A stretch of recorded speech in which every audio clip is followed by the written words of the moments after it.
Hola, qué gran energía tenemos hoy para darles la bienvenida a quienes nos escuchan a este nuevo análisis profundo. Yo estoy fascinada y lista para arrancar. Sí, hola. La verdad es que el tema de hoy está, digamos, repleto de sorpresas. Estoy muy emocionado de estar aquí. Es que, a ver, nuestra misión de hoy es sumergirnos en una montaña de documentos lingüísticos y apuntes históricos sobre un tema que de entrada suena súper académico. Totalmente. Suena a clase de literatura de secundaria. Exacto. Suena que nos vamos a aburrir, pero no. Resulta que esconde un drama histórico tremendo, chismes de la realeza y hasta pura física del sonido. Vamos a hablar del pretérito perfecto en el español de América Latina. Que es una locura, porque a simple vista la gramática parece, no sé, un manual estático, como una tabla de Excel donde todo cuadra. Ajá, pero las fuentes que tenemos nos muestran otra cosa. Tenemos las notas, de hecho muy apasionadas, del profesor y lingüista Javier Chopek. Sí, sus apuntes son una maravilla. Él describe todo esto como una mezcla entre matemática exacta y música pura. Tal cual. Y también tenemos a la mano un estudio súper exhaustivo sobre la topología temporal, fonética y un documento histórico que revela cismas transatlánticos del idioma. Así que, ok, vamos a desglosar esto. Me parece perfecto. Porque plantearse algo tan cotidiano como decidir entre decir comí o he comido parece una tontería, ¿no? Claro, lo hacemos en automático. Pero en realidad es el resultado de migraciones, de reyes franceses, de imperios indígenas y fundamentalmente de cómo el cerebro humano percibe el tiempo. Lo fascinante aquí es que, para entender todo ese drama, tenemos que empezar por la matemática. Esa matemática gramatical que menciona Chopek. A ver, explícanos esa parte, porque cuando leí lo de la ecuación en los documentos casi me da un infarto. No, no te preocupes. Es más simple de lo que parece. La idea es que los tiempos compuestos funcionan literalmente como una ecuación algebraica. Es como una E mayúscula de tiempo, igual a una H auxiliar, más el participio pasado del verbo principal. O sea, variables separadas. Exactamente. El evento en el tiempo es simplemente la suma del verbo haber, conjugado, más el verbo principal. Ok, para que quienes nos escuchan puedan visualizar esto sin sentir que están en una clase de álgebra, se me ocurre una analogía que vi en las notas. Podemos pensar en esto como un tren. Ajá. Un tren de carga. Me gusta. Sí, imagínense que el verbo haber es la locomotora del tren. Es la que hace todo el trabajo pesado. Claro, la locomotora te dice quién está haciendo la acción, si es una persona o varias, y en qué momento exacto del tiempo estamos. Tal cual. Y el participio, que es ese verbo principal que siempre termina en ado o ido, como comido, cantado o vivido, es simplemente la carga. Es el vagón que va atrás. Y ese vagón es rígido, no cambia. Exacto. O sea, si un coro de 100 mujeres relata algo, dicen, nosotras hemos cantado, nunca cantadas. La locomotora de haber hace la matemática, y el vagón solo lleva el significado semántico. Y aquí es donde la cosa se pone más interesante, porque esa matemática nos lleva a lo que los documentos llaman la metáfora del frasco del tiempo. ¡Wow! Sí, esa parte me voló la cabeza. Es un concepto de topología, ¿verdad? Sí, es pura topología temporal. El cerebro humano necesita categorizar la realidad en espacios, en contenedores. Frascos. Exacto. Cuando usas el pretérito perfecto, digamos, he comido, estás metiendo esa acción en un frasco de tiempo que todavía está abierto. Es un intervalo que choca con el presente. Ajá. Por eso usamos palabras como hoy, esta semana, este año. El frasco de hoy no se ha cerrado todavía. Tú sigues habitando dentro de ese frasco, junto con la acción. Pero en cambio, si yo uso el pasado simple, lo que llamamos el pretérito indefinido, y digo simplemente comí o fui, Ahí agarraste el frasco, le pusiste la tapa y lo sellaste herméticamente. claro, ayer, en 1999, esa acción quedó completamente desconectada de este segundo en el que estoy respirando. Y esa mecánica matemática funciona perfecto hoy en día. Pero para que el verbo haber se convirtiera en esa locomotora súper eficiente, primero tuvo que perder su alma, por así decirlo. Sí, tuvo que ocurrir un robo semántico. Tal cual. En los textos etimológicos se explica que haber sufrió algo llamado blanqueamiento semántico. O sea, perdió su significado original. porque antes haber significaba posesión física, ¿no? En el latín tardío, sí. Habere era literal tener algo en las manos. Pero con los siglos, el verbo tener, que originalmente significaba agarrar algo con fuerza o detenerlo, empezó a robarle territorio. ¡Qué fuerte! Tener se quedó con el monopolio de la posesión.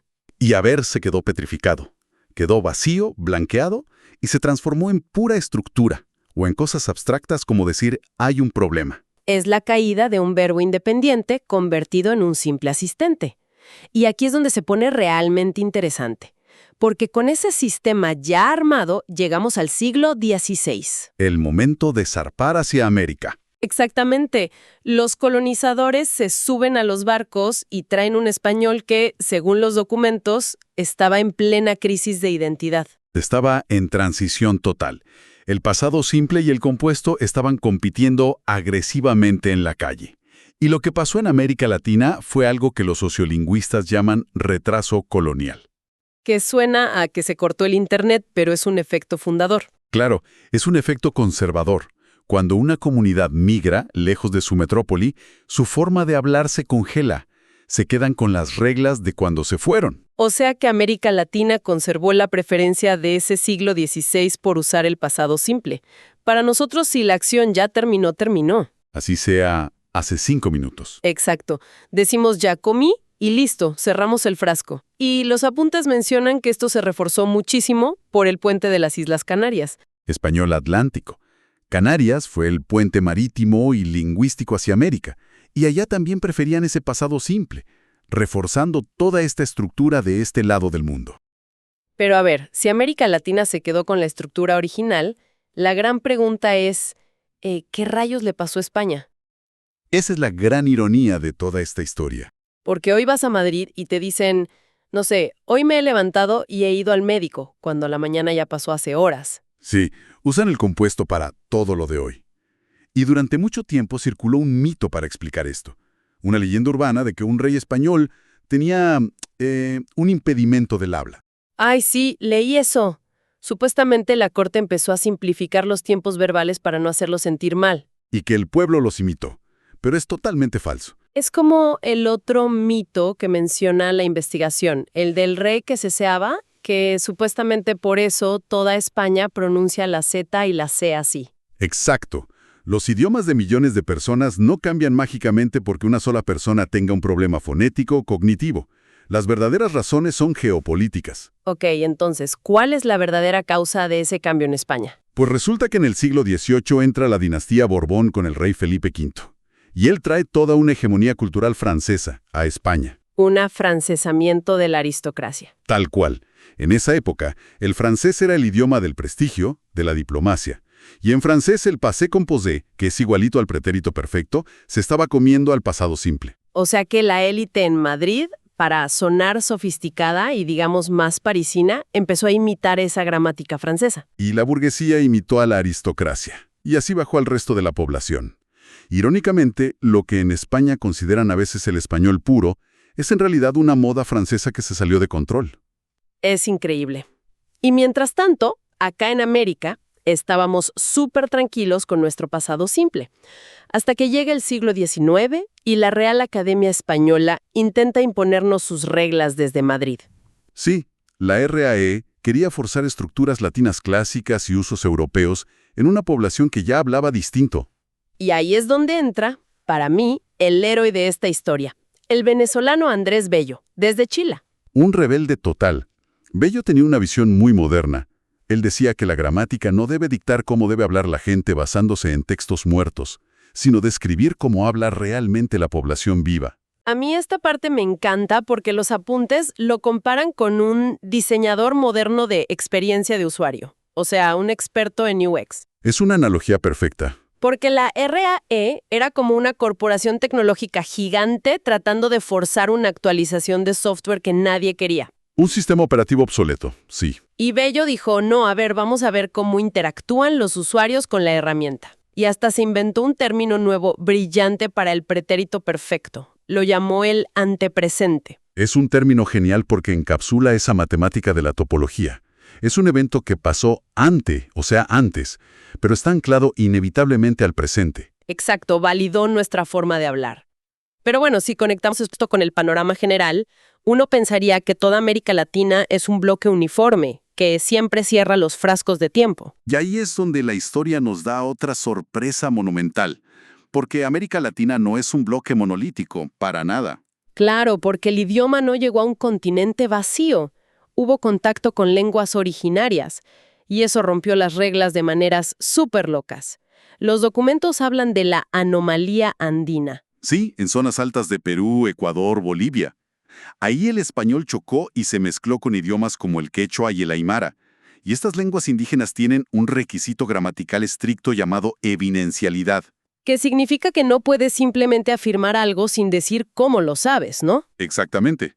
Tienes que marcar en el verbo si lo viste con tus propios ojos, si te lo contaron o si lo dedujiste. Pero el español no tiene terminaciones verbales para eso, ¿Y qué hizo la gente? porque tenían esa necesidad mental de expresarlo. Hicieron algo fascinante. Reprogramaron el pretérito perfecto.